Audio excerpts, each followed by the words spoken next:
Así las cosas, continuando con nuestro análisis, la Constitución Política a la luz de la Corte Constitucional de Colombia establece que los valores constitucionales y principios fundamentales se deben analizar para el efecto del juez de tutela de la siguiente manera. Que de la misma no solo puesta en obra de los principios y de los derechos inscritos en la parte dogmática de la misma, es decir, en la parte fundamental, lo que es inviolable, la participación ciudadana, la estructura del Estado, las funciones de los poderes, los mecanismos de control, las elecciones y la organización territorial y los mecanismos de reforma se comprenden y justifican como transmisión los principios y valores constitucionales.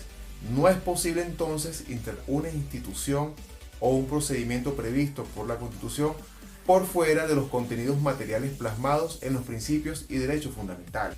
Ahí vemos que la Constitución colombiana también recoge la misma esencia que normas, procedimientos, instituciones, actos, entes, que el dogma debe obedecer a su vez del Estado social de derecho y de justicia, como también se establece en Venezuela. Es decir, el sistema constitucional colombiano como el venezolano tienen como fundamento, en principio y concluyendo, el Estado social de derecho y de justicia que estamos analizando estos temas.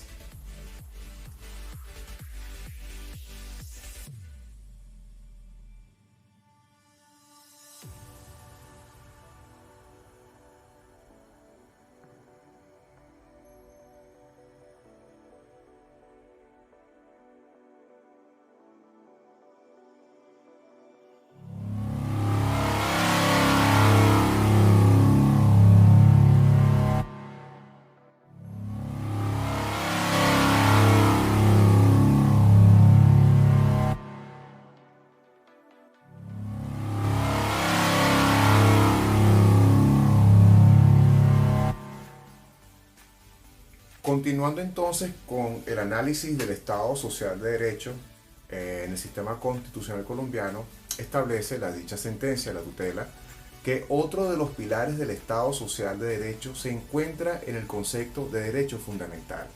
Dos notas esenciales de este concepto lo demuestran.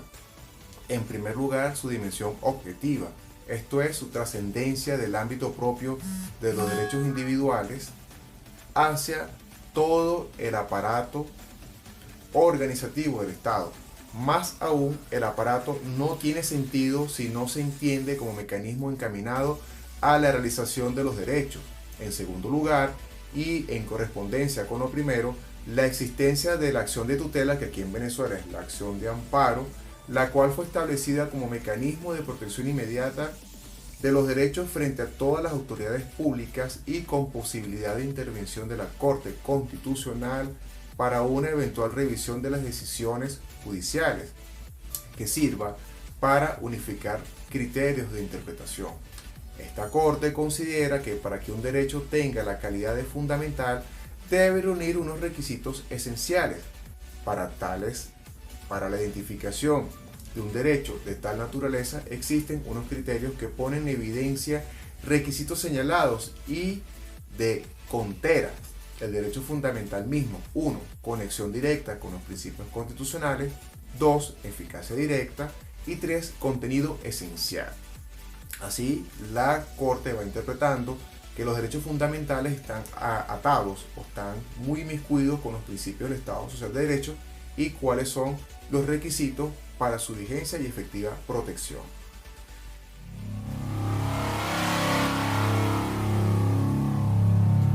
Continuando con nuestra actividad entonces referente a lo que es el Estado social de derecho y de justicia, y para concluir vamos a analizar directamente en nuestra Constitución Nacional el efecto que estamos comentando.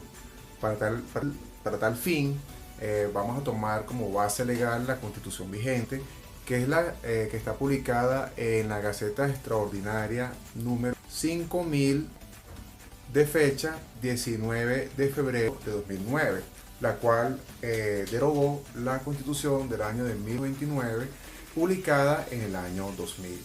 ¿Okay? Esta Constitución de la República Bolivariana de Venezuela se caracteriza porque lleva una coletilla que establece que contiene el número 1 del 15 de febrero de 2009.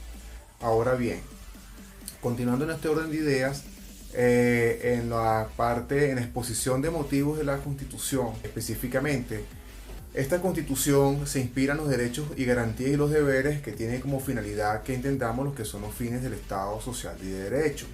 En la exposición de motivos, que está en la Gaceta Oficial, se establece en el título 3 lo referente a los derechos y las garantías y los deberes. Y vamos a entrar a explicar en qué consiste esta parte.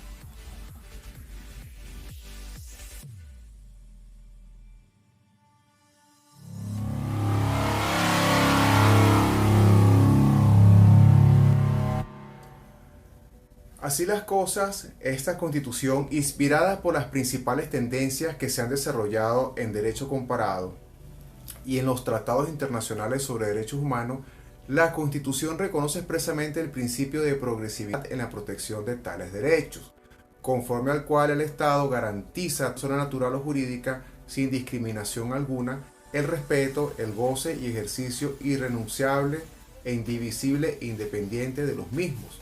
Se reconoce como fuentes en la producción del derecho, de los derechos humanos, a la Constitución, a los tratados internacionales suscritos y ratificados por la República en esta materia, y a las leyes que los desarrollan. Al respecto, con el objeto de reforzar la protección de los referidos derechos, se establece que los tratados, pactos y convenios internacionales de esta materia suscritos y ratificados por Venezuela prevalecen en el orden interno en la medida en que contengan normas sobre el goce y ejercicio de los derechos humanos más favorables a las contenidas en la Constitución y en las leyes, siendo sus disposiciones de aplicación directa e inmediata por los tribunales de la República y demás órganos que ejercen el poder público. Por ello, en el caso de que un tratado internacional suscrito y ratificado por Venezuela reconozca y garantice un determinado derecho humano en forma más adecuada, nos permite que se aplique por medio del Estado Social de Derecho y Justicia esa norma, aun y cuando no esté contenida en nuestro texto constitucional. Ahora vamos a entrar a analizar en el capítulo 10 de la exposición de motivos lo que son los deberes y los fundamentos constitucionales.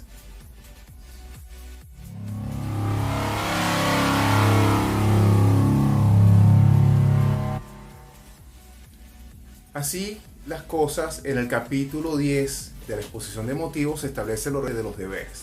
En este capítulo, en la parte de los deberes, artículos 130 al 135 de nuestra Constitución del año 2009, se contempla que se han retomado los principios de nuestra historia constitucional y se consagran los deberes de los venezolanos. El origen de deberes es la Declaración de los Derechos del Pueblo de 1811, publicada en la Gaceta de Caracas el 23 de julio de ese mismo año, en la cual se desarrolla.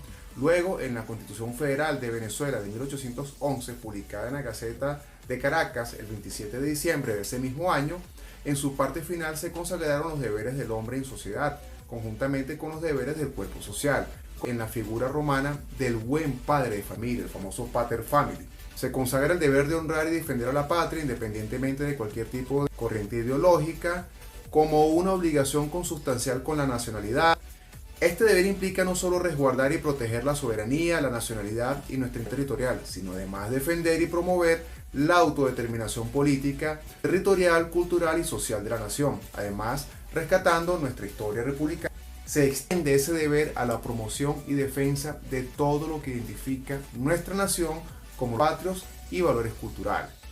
En la siguiente parte vamos a ir analizando lo que son los deberes y vamos a entrar entonces a lo que son los fundamentos constitucionales. Concluimos este punto y seguimos ya netamente con lo que es la obligación tributaria.